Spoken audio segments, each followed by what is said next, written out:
पैठण, कडेठाण, पाचोड या ठिकाणी फाशी पारधी समाज हा गायरान जमिनीवरती राहत असतो। त्या ठिकाणी उदरनिर्वाह करत असतो। परंतु चोरीच्या संशयावरून बेदम मारहाण करण्यात आली। मारहाण अशा व्यक्तीला करण्यात आली, ती व्यक्ती बैरी आहे, मुकी आहे। हा युवक याला बेदम मारहाण करण्यात येते। या कारणावरून राजू चव्हाण या मुलाचे मामा याला काही जातीवादी भडवे हे गावामध्ये बोलून घेतात आणि जातीयतेच्या नीच मानसिकतेतून बेदमपणे मारहाण करतात। ही मारहाण एवढी निर्दयी होती की अक्षरशः त्यांच्या डोक्यातून रक्त निघायला लागतं। ही घटना घडून 10-15 दिवस झाले। यानंतर हे कुटुंब, पूर्ण कुटुंब लेकरा बाळासहित जिल्हाधिकारी कार्यालयासमोर आपल्याला न्याय मिळेल या प्रतीक्षेने बसलेला आहे। त्या ठिकाणचा PI सचिन पंडित पाचोड पोलीस स्टेशनचा हा उडवाउडवीचे उत्तर देतोय आणि या पीडित कुटुंबाचा आवाज दाबण्याचा प्रयत्न करतोय। आरोपीकडून पैशाची देवाणघेवाण करून हा अधिकारी या कुटुंबाचा आवाज दाबण्याचा प्रयत्न करतोय। पण त्या पोलीस प्रशासनाला हे आमचं आव्हान आहे, जर हे कुटुंब न्याय मागासाठी या ठिकाणी बसलेलं आहे, या कुटुंबातील एकाही व्यक्तीला काही करता काही झालं त्याला सर्वस्वी जबाबदार पाचोड पोलीस स्टेशनचा PI सचिन पंडित हे राहणार आहे। लवकरात लवकर पोलीस प्रशासनाने या घटनेची दखल घ्यावी आणि घडलेल्या घटनेसंदर्भामध्ये अॅट्रॉसिटी अंतर्गत कारवाई करून आरोपींना गजाआड करण्यात यावं।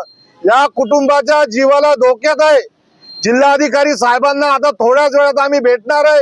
याच्या न्यायासाठी आम्ही त्या ठिकाणी मागणी करणार आहे। लवकरात लवकर या पारधी समाजाला न्याय मिळाला पाहिजे। वर्षानुवर्षापासून हा समाज उदरनिर्वाहासाठी इकडे तिकडे फिरतो, आपलं राहण्याचं ठिकाण बनवतो, परंतु तेही काही जातीवादी गुंडांना हे सहन होत नाही। त्यामुळे या जातीवादी गावगुंडांना आमचा इशारा आहे, हरामखोरांनो जास्त माज चढू नका, जास्त सत्तेचा माज येऊ देऊ नका, नाहीतर तुमच्या कमडामध्ये लाथा घातल्याशिवाय आम्ही पॅन्थर शांत बसणार नाही। या पीडित कुटुंबाच्या सोबत आम्ही आहोत आणि घडलेली जी काही घटना आहे ती सविस्तरपणे हे या ताई हे मामा सांगतील। यांचं घ्या, या जवळ या।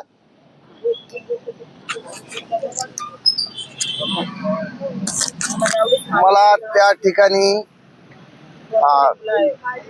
गायरान जमीनमध्ये राहतो। 23 आणि 24 गट नंबर कडेठाण खुर्द तिथे मी राहतो। पण हा गारणा मुळा मुद्दा कारण का तिथं नाईक तहसीलदार साहेब तिथं येऊन शानी 1 महिना झाला। मला काढाय करताना पंडित साहेब पण आलते तिथं, ह्याला हाकलून द्यायचं मनुष्यानी नाईक तहसीलदाराला फोन लावून बोलून घेतलं पंडित साहेबानं, यावं म्हणे, तुम्ही पण यावं म्हणे, इथं यावं म्हणे आणि काढून द्यावं म्हणे। मग माझ्याकडे कोर्टाचे कागदपत्र पाहिलेत, बनसुडे साहेब म्हणून शानी नाईक तहसीलदार साहेब होते त्या ठिकाणी। मग त्यानं पाहिल्यावर, मग ते कागदपत्र पाहिल्यावर मला काढलं नाही। मग गाव गुंडानं नुसतं म्हणून शानी दाळंबी चोरली म्हणून शानी असं लावलं। काय 1-2 फळत मोळे असन का नाही मोळे असन मुक्का भैऱ्यानं, पण हा मुद्दा खोटा आरोप टाकण्यात आहे। पण खरा मुद्दा गायरान जमिनीमधून हाकलून देण्याचा प्रयत्न चालू आहे आमचा, त्यांचा आमच्यावर। हा खरा मुद्दा गायरान कमीत कमी 2009 पासून भांडण हा चालू आहे। 2009 पासून भांडण चालू आहे, कोर्टात पण चालू आहे। आज पण कोर्टामध्ये बघा तुम्ही, माझं खोटा असेल तर। पण हा आम्हाला खोट्या केशीमध्ये अडकण्यात, त्यामुळे म्हणजे 95च्या केशी टाकलं तर ह्याला अडकून देऊ। पण आम्ही CC कॅमेरा पण टाकलेला आहे साहेब, CC कॅमेरा पण टाकलेला आहे तिथं, का हा कोणाचा बी अपजाळ येतो मनुष्यानी, त्याच्यामुळे CC कॅमेरा पण टाकलेला। खोटा असेल तर बघा तुम्ही सर। हा पण हा न्यायालयानं बी विचार करा। आज 3 दिवस झाले, तोंडाला पाणी नाही आमच्या, हो, तरी बी ह्या ठिकाणी येऊन बसून तरी शासन आमच्याकडे पाहत नाही। तर हे काय कला आहे, काय शासन काय आरोपाच्या पाठीमाग काम करतं का? पत्र घेऊन फोन लावतो, आरोपीला फोन लावतो की ते लोक आलेले अर्ज घेऊ शकतात. मग का लावत असं त्याची पण चौकशी करावं सर. खोट आहे हा पण सिव्हिल चौकशी तात्काळ त्याच्यावर चौकशी करावा. मग हा फोन कोणाला लावत होतो आणि कोणाला नाही.